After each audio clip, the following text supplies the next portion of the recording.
Good news guys, 11K followers na tayo ngayong araw. Nagsimula ako sa 600 followers. So maraming salamat po sa lahat po ng audience, sa lahat po ng mga followers ko po na sumuporta at sa mga baguhang mga followers ko rin po. Maraming salamat po sa inyong lahat. No? Kasi kung di dahil sa inyo, ay hindi ko naman po talaga makukuha yung 11K followers na yan. Kaya maraming salamat po sa inyo. Arigato gozaimasu. Okay guys, pag-usapan natin, no, paano ko ba nakuha yung 11K followers? May dalawang paraan akong ituturo sa inyo paano ko nakuha ang 11K followers. Una, ganito, simplihan lang natin guys, no, gawin nating tama, legit at organic yung gagawin natin. Pag napanood mo tong video na to guys, tapusin mo hanggang dulo. Okay? Pagkatapos mong panoorin ang video na to, mag-comment ka. Yung comment mo dapat relevant. Kasi pag relevant guys, lalabas yan sa mga nagko-comment na maganda yung comment mo. Pagkatapos mo comment, mag-like ka. Then, kung hindi mo pa ako na-follow, i-follow mo din to guys.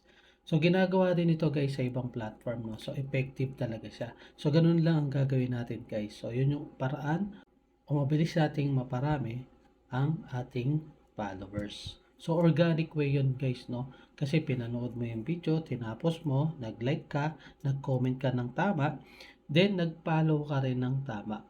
So, sa ganun parang guys, pwedeng dumami ng mabilis ang iyong followers. At kung gusto mo rin, kung bukal sa loob mo, pwede mo rin i-share yung video na to para malaman ng iba at pwede rin nilang gawin sa kanilang mga videos. Dahil pag nag-comment ka guys, sa video na to, pupuntahan ko din ang iyong bahay at panonoodin ko rin ang iyong video, magko-comment ako, magla-like at ipapollow din kita. So, ibig sabihin, give and take tayo. Kung ano yung ginawa mo sa akin, mag-iwan ka lang ng bakas, ganun din ang gagawin ko sa inyo. Sa paraan na yan ay organic. So, ginagawa ko yan guys, no, at talagang effective at nakaka-congratulate ako dyan dahil daw okay yung mga pag-comment ko sa tao at nagiging dahilan iyon para magkaroon ako ng maraming followers. Ito naman guys yung pangalawang paraan. Effective din ito sa profile at saka sa fan page. Followers ko, magiging followers mo. Panoorin mo to guys. Okay guys, ganito lang po gagawin ninyo. Punta po kayo sa reels ko. Okay. So ito po yung makikita nyo pag nagpunta po kayo sa reels ko po at sa video po na ito. Okay?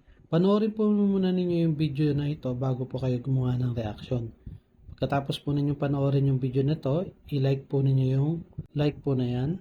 Okay, like lang po ang gawin ninyo. Pagkatapos po ninyo panoorin yung video na ito, mag-comment po kayo dyan. Yung relevant comment po. Okay? Pagkatapos, pwede po ninyo itong i-share. I-follow nyo na rin po kung hindi pa po ninyo ako na ipapollow. Okay? Tapos, punta po kayo dito sa 274 na nag-like sa comment ko. Okay, punta po kayo dito sa mga nag-like. Ayan, click nyo po yung mga nag-like na yan. Ayan, pagkatapos, ito pong mga nakakulay blue po na ito. Ito po yung mga i-add niyo as friend. So, click nyo po yan. Okay, lahat po nung nag-like na yan, pwede po ninyong i-add. Okay, yan, makikita nyo po, nag-friend send po. Ayan, friend send. Okay, tapos i-like nyo po. Ayan, friend send po uli. Ayan. Tapos i-like nyo po uli. Alright. I-like nyo po uli. Okay, bilang po kayo ng 1, 2, 3. Tapos add nyo po as friend. Ayan, lahat po nung nakakulay blue po na yan, i-add nyo po yan. Pwede po nyo po silang i-add lahat. Okay, yan. Friend send na naman po. Ayan. Okay. Friend send na naman po. So, ganyan lang po ang gagawin nyo guys. Okay, 1, 2, 3. Click nyo po ulit. Okay. Okay, 1, 2, 3. Click nyo po ulit. Okay guys, so ibig sabihin, pag nag-block na yan, na-add nyo na sila as friend.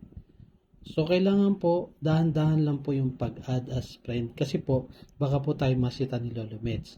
So, bilang po uli kayo. 1, 2, 3. Okay, 1, 2, 3. Okay, 1, 2, 3. Okay, 1, 2, 3. Okay guys, pag naka 20 add friends na po kayo, Okay? Stop po muna kayo. Then balik po kayo after 30 minutes. Para hindi po tayo masita ni Lolo Mets. Kasi sinasabi ko po ito sa inyo para hindi na po kayo matulad sa akin. Nasita po ako ni Lolo Mets. Hindi po ako makapag-add ng 7 days, makapag-follow, no? Makapag-comment and makapag-react at makapag-post sa mga group pages. So ito po, ang tinuturo ko sa inyo ay base po yan sa karanasan ko po. Guys, itong tinuturo ko sa inyo, effective po siya sa mga 5,000 followers pababa. Maganda to kapag mga nasa 600 ka pa lang, mabilis nyo pong makukuha yung 5,000 followers. Kagaya ko po, nag-start po ako dito ng 600 followers lang. So kapag kasi naka 5,000 followers ka na, ibang way na ang ituturo ko sa inyo para makatulungan ko kayo na magkaroon ng followers. So ito po ay para po sa mga 5,000 pababa po. Maraming salamat po guys. Kaya ano pang hinihintay nyo? Tara namin, tulungan tayo.